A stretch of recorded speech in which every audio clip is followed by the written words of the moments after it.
A to the power 0 equal কি 1 হবে নাকি 0 হবে, এটা নিয়ে অনেকে কনফিউশন বাদে। চলুন আজকে কনফিউশনটি ক্লিয়ার করা যাক।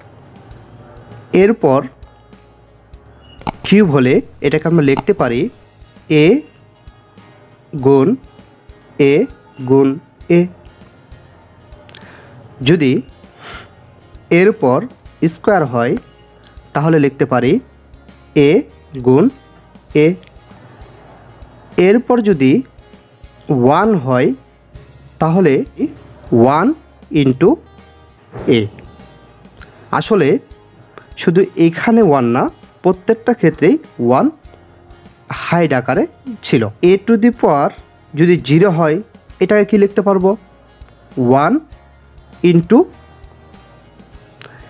এখানে ঘাত আছে 0, সেক্ষেত্রে আমাদের এখানে কিছু বসানো যাবে না, কারণ এখানে ঘাত 3 ছিল বলে 3টা এ গুণ করছিলাম, এখানে ঘাত 2 ছিল বলে আমরা 2টা এ গুণ করছিলাম, এখানে ঘাত 1 ছিল বলে 1টা এ গুণ করছিলাম, কিন্তু এখানে ঘাত 0 থাকার কারণে কোনো কিছু গুণ করা যাবে না।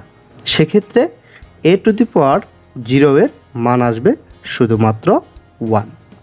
কথা আমরা সবসময় ক্লিয়ার রাখবো, কোনো কিছুর ঘাত যদি 0 হয় তাহলে সেটার উত্তর হবে 1, আর কোনো কিছুর ঘাত যদি 1 হয় তাহলে উত্তর হবে এই ভিত্তিটা।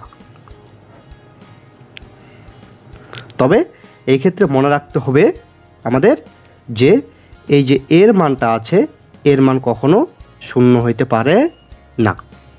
সুতরাং আমাদের এ টু দি পাওয়ার 0 মান বলতে পারি 1। আমাদের 1 হচ্ছে অ্যান্সার।